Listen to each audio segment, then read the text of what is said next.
بسم اللہ الرحمن الرحیم۔ اللہ اکبر کبیرہ والحمد للہ کثیرہ وسبحان اللہ بکرۃ و اصیلا۔ چینل کے ناظرین، آج آپ کے ساتھ ایک خوبصورت موضوع پر بات کر رہی ہوں کہ ہر شخص جو ہے وہ کہتا ہے کہ مجھ پر بہت پریشانی ہے، مصائب ہیں، علائم ہیں، اور میں کبھی وہ یہ بھی سوچتا ہے، کہتا ہے گھروں میں خواتین یہ بات کرتی ہیں کہ شاید ہم پر کسی نے کچھ کروا دیا ہے، جادو بندش یا کچھ بھی۔ تو آج میری نظر سے جو خوبصورت آیات گزری ہیں تو میں نے سوچا آج آپ کے ساتھ وہ شیئر کرتی ہوں تاکہ آپ لوگ بھی ان چیزوں پر بات کریں اور دوسروں کو بھی بتائیں۔ میں آپ کے سامنے سورہ بقرہ کی 155 سے 157 جو آیات ہیں ان کا ترجمہ پڑھتی ہوں۔ اور ہم ضرور تمہیں خوف و خطر، فاقہ کشی، جان و مال کے نقصانات اور آمدنیوں کے گھاٹے میں مبتلا کر کے تمہاری آزمائش کریں گے۔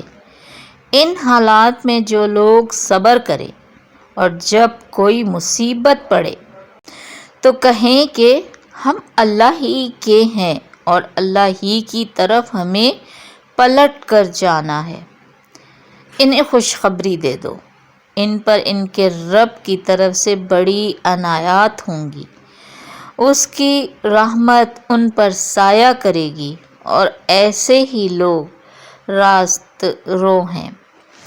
دیکھیے کتنی کلیئر اور واضح آیات ہیں کہ دیکھیے زندگی میں جتنے بھی مسائل آئیں گے نا تو ہمیں کیا کرنا ہے، ہم نے تب ایک سب سے پہلا کام کہ ان حالات میں صبر کرنا ہے، تو جلد بازی اور لوگوں کے سامنے شکوے شکایت اور دوسرے اعمال کچھ بھی ایسا نہیں کرنا، اور دعا بھی مانگنی ہے کہ ہم تو سب کچھ جو کچھ ہے وہ اللہ ہی کا ہے۔ اگر ہمارے پاس مال تھا، اگر ہمارے پاس چیزیں تھیں یا ہماری صحت تھی یا ہمارا جو بھی معاملہ تھا وہ اللہ ہی کی طرف سے دین تھا اور اللہ ہی کی طرف ہمیں پلٹ کر جانا ہے۔ تو یہ عارضی وقت ہے، اس عارضی وقت میں کوئی آزمائش، کوئی مصیبت، کوئی پریشانی آتی ہے تو اس پر صبر کرنا ہے۔ تو پھر اللہ تعالیٰ نے آگے فوراً خوشخبری دے دی کہ ایسے لوگ جو مصیبت پر صبر کرتے ہیں ان کو خوشخبری دے دی کہ رب کی عنایات بہت زیادہ ہوں گی ان پر، اور یہی لوگ جو ہے سیدھے راستے پر ہیں۔ اب ہمیں سمجھ آ جانا چاہیے کہ وظائف کرنا یا قرآنی آیات پڑھنا کوئی غلط نہیں ہے۔ اللہ تعالیٰ کے پیارے رسول صلی اللہ علیہ وسلم نے لوگوں کو بتائے ہیں، دعائیں بتائی ہیں۔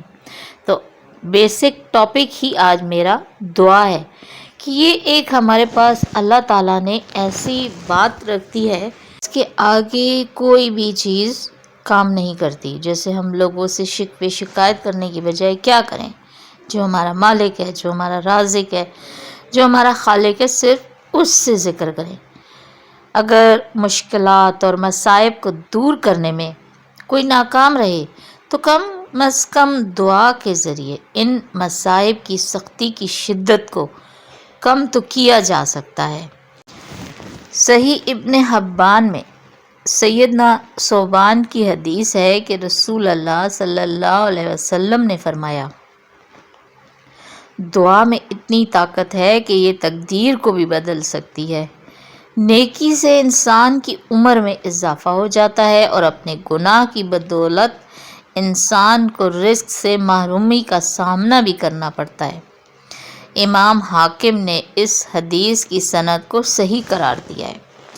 تو یہاں پر کیا آ گیا ہے کہ دعا جو انسان مانگے گا اللہ تعالیٰ سے ہی مانگے گا نا، تو کسی سے بھی نہیں کچھ کہنا۔ یہ نہیں کہ نعوذ باللہ مزاروں پہ جائیں اور کہیں کہ وہاں جا کے دعا مانگو، یا وہ پیر بابا ہیں تو ان سے جا کے دعا کروائیں، نہیں۔ دعا کا اختیار آپ کو دیا گیا ہے، ہمیں دیا گیا ہے کہ ہم خود اپنے لیے دعا کریں۔ جو دعا ہم اپنے لیے کریں گے، جو ہماری پریشانی ہے، تو ایسی دعا تو کوئی اور نہیں کر سکتا۔ صرف دعا کا ایک بہت بہت زیادہ قرآن پاک میں بار بار آیا ہے کہ اللہ تعالیٰ نے خود فرمایا ہے کہ مجھے پکارو، میں تمہاری پکار سنتا ہوں۔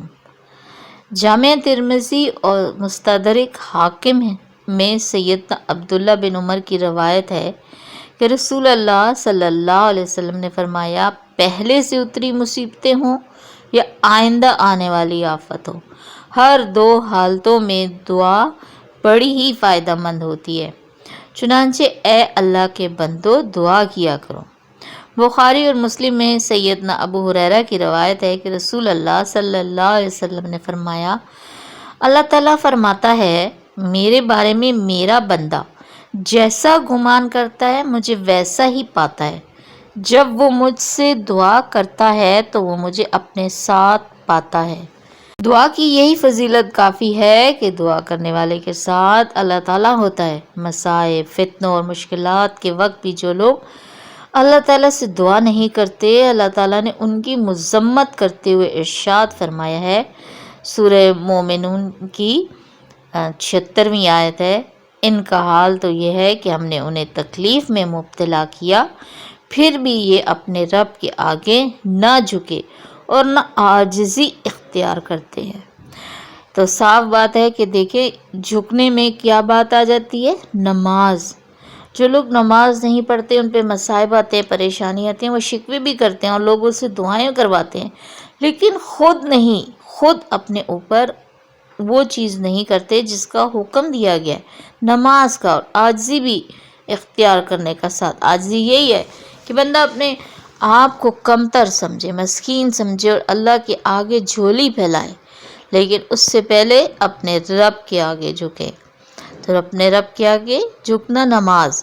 اسی طرح کوئی مسائل، کوئی پریشانی، کوئی مہم، کوئی غزوہ آتا تو حضور پاک صلی اللہ علیہ وسلم 2 رکعت نفل نماز پڑھتے۔ سفر سے واپسی پر، سفر جاتے ہوئے ان کی زندگی میں سب سے اہم چیز نفل نماز رہی فرائض کے بعد۔ پہلے فرائض کی تاکید تھی اور ساتھ پھر نفل نماز کی ان کی زندگی حیات طیبہ میں کثرت سے نفل نماز ملتی ہے۔ نازل شدہ مصیبت اور مشکلات سے نکلنے کا سب سے زبردست ذریعہ دعا ہے۔ فرمان باری تعالیٰ ہے سورہ انبیاء کی آیات 83 سے 84، اور یہی ہوش مندی اور حکم و علم کی نعمت ہم نے ایوب کو دی تھی، یاد کرو جب کہ اس نے اپنے رب کو پکارا کہ مجھے بیماری لگ گئی ہے اور تو ارحم الراحمین ہے۔ ہم نے اس کی دعا قبول کی اور جو تکلیف اسے تھی اس کو دور کر دیا، اور صرف اس کے اہل و عیال ہی نہیں اس کو نہیں دیے بلکہ ان کے ساتھ اتنے ہی اور بھی دیے اپنی خاص رحمت کے طور پر، اس لیے کہ یہ ایک سبق ہو عبادت گزاروں کے لیے۔ دیکھیے جو عبادت گزار لوگ ہوتے ہیں یہ ان کے لیے ایک خاص آیت ہے کہ تمام انبیاء کرام پر بے انتہا مشکلات، مصائب، آزمائش آتے رہے، اور ان کو بہکانے کے لیے لوگ اور چیزیں اور تمام معاملات بھی ہوتے رہے۔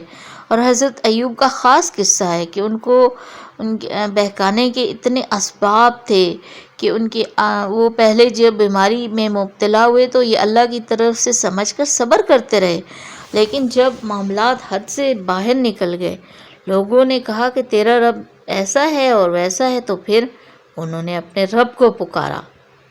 تو انہوں نے دیکھیے کتنا صبر کیا۔ اس صبر کا عرصہ کتابوں میں مختلف لکھا ہے، کسی نے 40 سال، کسی نے کچھ، لیکن ایسا نہیں ہے کہ آزمائش آتی ہے اور انسان دعا کرے اور فوراً ہی اس کا جو آزمائش کا دورانیہ ہے وہ ختم ہو جائے۔ آزمائش میں صبر اللہ تعالیٰ دیکھنا چاہتا ہے کہ میرا بندہ میری بھیجی ہوئی آزمائش پر کتنا صبر کرتا ہے، حالات سے کس طرح مقابلہ کرتا ہے۔ صبر کرنے والے یہاں پر عبادت گزار لوگوں کے لیے بھی ہے۔ بعض لوگ عبادت بہت کرتے ہیں الحمدللہ، لیکن جب مصائب آتے ہیں تو وہ سوچتے ہیں ہم تو اللہ کی عبادت کرتے ہیں، ہم تو کوئی غلط کام نہیں کرتے، ہم تو اس طرح ہیں، اور ہم پہ دیکھو اللہ تعالیٰ نے آزمائش ڈال دی ہے، مصیبت ڈال دی ہے، بیماری ڈال دی ہے، پریشانی ڈال دی ہے۔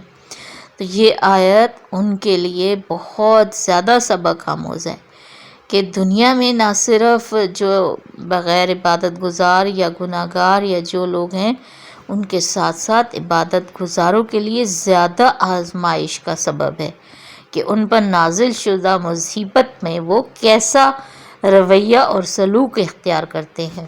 ایک اور مقام پر اللہ تعالیٰ کا ارشاد گرامی ہے، سورہ انعام کی آیت 63، صحرا اور سمندر کی تاریکیوں میں کون تمہیں خطرات سے بچاتا ہے؟ کون ہے جس سے تم مصیبت کے وقت گڑ گڑا کر اور چپکے دعائیں مانگتے ہو؟ کس سے کہتے ہو کہ اگر اس بلا سے تو نے ہم کو بچا لیا تو ہم ضرور شکر گزار ہوں گے۔